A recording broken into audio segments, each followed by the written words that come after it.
ቤዙ እኔ ፍቅር ተነሳ እንዴ? ሳትይኝ እዚህ ቁጭ ብለሽ ነው ያደርሽው? ምናልባት ሌሊት ካመመ ብዬ እኮ ነው። ተይ እንጂ ቤዛ፣ ለምንድን ነው በስነ ስርዓት የማተኘው? አሁን እኮ በጣም ደህና ነኝ። አይታወቅም፣ ምናልባት ሌሊት ላይ ሊያመ ይችላል እኮ። ኧረ ተይ ቤዛ፣ ገና ለገና በሽጉጥ መታወበልሽ የሁሉ ነገር። እባክህ ሱሪ፣ ያንን ቀን አታስታውሰኝ። በጥይት የተመታውበትን ቀን እንዴት እረሳዋለሁ? ሱሪ፣ አንቺ ነሽ እኮ ታዲያ አረሳ ብለሽ የምታስጨንቂኝ። እኔ ደህና እንድትሆንልኝ ብቻ ስለምፈልግ ነው። ደህና ነኝ። ይህንን ነገር ደግሞ አምነሽ ከተቀበልሽ ይበልጥ ደህና ሆነልሻለሁ። እሱማ ያ አስቀያሚ ጊዜ አልፏል፣ ፈጣሪ ይመስገን። ልክ ነህ። አሁን ላይ ሁሉም ነገር እየተስተካከለ ነው፣ ተመስገን። ሉሲና ሮቤል ከዚህ በፊት ሲያደርጉት የነበረው ተንኮል አሁን ወደ እነሱ ተመልሶ ራሳቸውን እየጎዳቸው እናም ስቃይ ውስጥ እየጨመራቸው ይገኛል። ሉሲና ሮቤል በመተባበር ብዙ ወንጀሎችን፣ ብዙ ጥፋቶችን እናም ብዙ ድርጊቶችን ሲያደርጉ ቆይተዋል። ታዲያ በመጨረሻ እስከዛሬ ሲያደርጉት የነበረው ጥፋት ወደ ራሳቸው ዞሮ አሁን ላይ ጎዳና ላይ ወጥተው ጨርቃቸውን ጥለው ልመና ጀምረው ይገኛሉ። ሉላ ኢንስፔክተር ዘገየን ከችሎቱ በፊት ማግኘት አለብኝ ብላ በማሰብ ልጇን አስቀምጣ ከኢንስፔክተር ዘገየ የእህት ልጅ ጋር ማለትም ከእርግብ ጋር ወደ ፖሊስ ጣቢያ መጀመሪያ ልየው በማለት ሄዳ ትገኝ ነበረ። ታዲያ ኢንስፔክተሩም ቆይ ሉላ ምን ልትሰሪ መጣሽ? እኔ እኮ ዛሬ የመጨረሻ ችሎት ነው ያለኝ፣ እናም እሱን ስጨርስ እኔ እመጣ ነበር ቢላትም ነገር ግን ሉላ በፍጹም አላስቻለኝም፣ ከችሎቱ በፊት እኔን ማየት አለብህ ብዬ አስቤ ነው ከእርግብ ጋር የመጣሁት ስትልም እስር ቤት ላሉ አንዳንድ ሰዎች ውሃ በመግዛት እና የበኩሏን ድርሻ በመወጣት ልትጠይቀው ሄዳ ትገኝ ነበረ። ኢንስፔክተሩም በዚህ ነገር እጅግ በጣም ደስተኛ ሆኖ ሚስቴክስ አላቀረበችብኝም፣ እናም ከእስር ቤት እወጣለሁ ብዬ ተስፋ አድርጋለሁ፣ ችሎቱም በባዶ ይዘጋና እኔም ወደ ነበርኩበት እመለሳለሁ ይል ነበረ። ቅንጅቲ የቤዚ እግር ላይ በመውደቅ እስከዛሬ ላደረግኩባችሁ ለእያንዳንዷ ነገር እባክሽ ይቅርታ አድርጊልኝ ይላት ነበረ።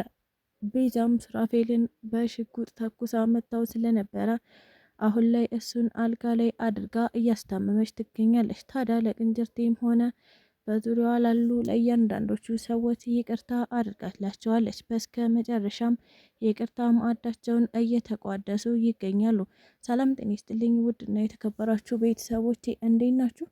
እግዚአብሔር ይመስገን እኔ በጣም ደህና ነኝ። በያላችሁበት ሰላማችሁ ይብዛ እያልኩኝ እንኳን ወደ ቻናሌ በሰላም መጣችሁ። ለዚህ ዩቲዩብ ቻናል ደግሞ አዲስ ከሆናችሁ ሰብስክራይብ እያደረጋችሁ ቤተሰብ ሆኖ እንዲሁም ደግሞ ሀሳብ አስተያየትም ካላችሁ ኮሜንት ላይ ጻፍ ማድረግ ትችላላችሁ። ቪዲዮን ከወደዳችሁት ደግሞ ላይክ፣ ሼር ማድረጋችሁን እንዳትረሱ። ለዛሬው ደግሞ ቤዛ ፊልምን ክፍል 148 እንዲሁም ደግሞ የመጨረሻውን ፓርቲ ይዤላችሁ መጥቻለሁ። እስከ ቪዲዮ ፍጻሜ አብራችሁን ቆዩ። ኢንስፔክተር ዘገየን ከእስር ቤት ለማስለቀቅ ሉላም ሆነች እንዲሁም ደግሞ እርግበ የበኩላቸውን ድርሻ ተወጥተው ይገኛሉ። ታዲያ በጥረታቸው ምክንያት ኢንስፔክተሩ ከእስር ቤት ተፈቶ ይገኛል። የኢንስፔክተር ዘገየ ባለቤት አሁን ላይ ክሷን አንስታ ኢንስፔክተሩ በነፃ እንዲለቀቅ አድርገዋለች። ለዛም የእህቱም ልጅ ሆነች ሉላ እጅግ በጣም ደስተኞች ሆነው ይገኛሉ። ሳሚ መቼም ቢሆን ይቅርታ አላደርግለትም የሚላት ሳሮን አሁን ላይ ወደ እነሱ በመምጣት ለልጅህ እንድታወጣ እፈልጋለሁ፣ እኔ የአንተ ልጅ ለብቻዬ ማሳደግ ሰልችቶኛል፣ ኑሮ እንዴት እንደተወደደ ታውቃለህ፣ እናም እኔ በጣም እየቸገረኝ ነው ስትልም ለምነው ትገኝ ነበረ። ታዲያ ሳሚም ሳሮን አሁንም እያስመሰለች ነው በማለት ከዚህ በኋላ አጠገቤ እንዳደርሺ እኔ የራሴ ብዙ ችግር አለብኝ፣ አንቺ ደግሞ ስለምን ልጅ ነው የምታወሪው ይላት ነበረ። ሳሮንም በዚህ ነገር ተናዳ እየተሯሯጠች ሄደች። እናም ወደነ ቤዛ ጋር በመሄድ ቤዝዬ እኔ የመጣሁት አንድ ነገር ላስቸግርሽ ነው ስትልም ነግራታለች። እሱም ምንድን ነው? ለሳሚ ስለ ልጁ እንድትነግሪው ነው። ልጁን ከያዘ ይያዝልኝ፣ እኔ ከዚህ በላይ አቅም የለኝም፣ ኑሮ እጅግ በጣም ከብዶኛል ትላት ነበረ። ቤዛም ይህንን ነገር ከሰማች በኋላ ሳሮን ነይ ግቢና እንነጋገር ስትልም ወደ ቤት እንድትገባ ጋብዛታለች። ታዲያ ሳሮንም እኔ በባዶ እጄ ነው የመጣሁት፣ ሱራፌል ደግሞ እንደታመመ አውቃለሁኝ፣ እናም የታማሚ ቤት በባዶ እጅ አይገባም፣ ስለዚህ አልገባም ትላት ነበረ። ቤዛም እባክሽ ሳሮን አንቺ የውጭ ሰው አይደለሽም፣ ቤተሰብ ነች፣ ስለዚህ ምንም ነገር ሳሊዝ የሚል መሳቀቅ በፍጹም እንዲኖርብሽ አልፈልግም፣ እናም ሳትሳቀቂ ሱሬን አይተሽው ትሄጃለች ስትልም አስገድዳ አስገብታታለች።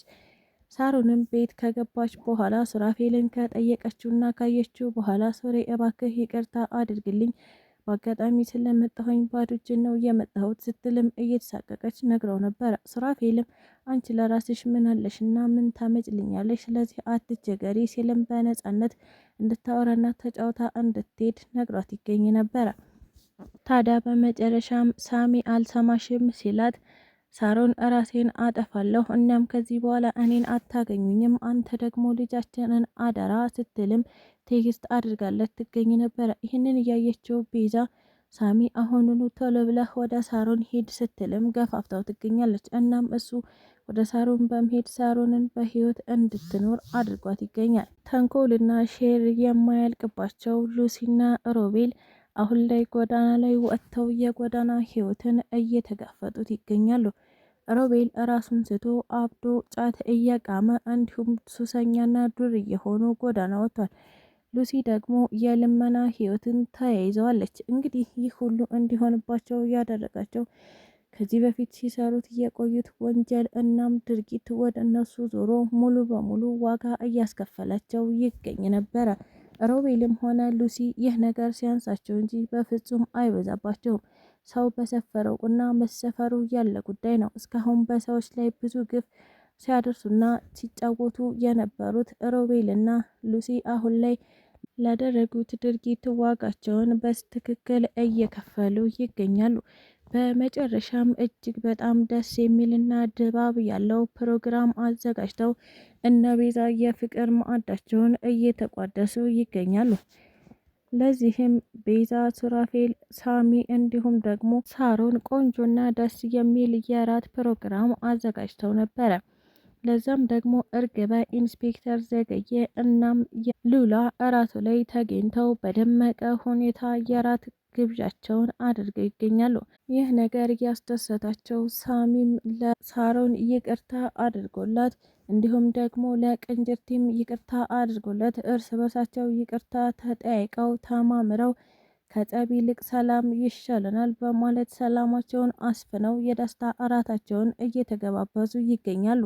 ስለተከታተላችሁኝ እጅግ አድርጌ አመሰግናለሁ። ለቻናሌ ደግሞ አዲስ ከሆናችሁ ሰብስክራይብ እያደረጋችሁ ቤተሰብ ሆኑ። እንዲሁም ደግሞ ሀሳብ አስተያየትም ካላችሁ ኮሜንት ላይ አሳውቁኝ። ቪዲዮን ከወደዳችሁት ላይክ፣ ሼር ማድረጋችሁን እንዳትረሱ። ኢትዮጵያ ለዘላለም ትኑር እያልኩ ሰናበታችኋለሁ።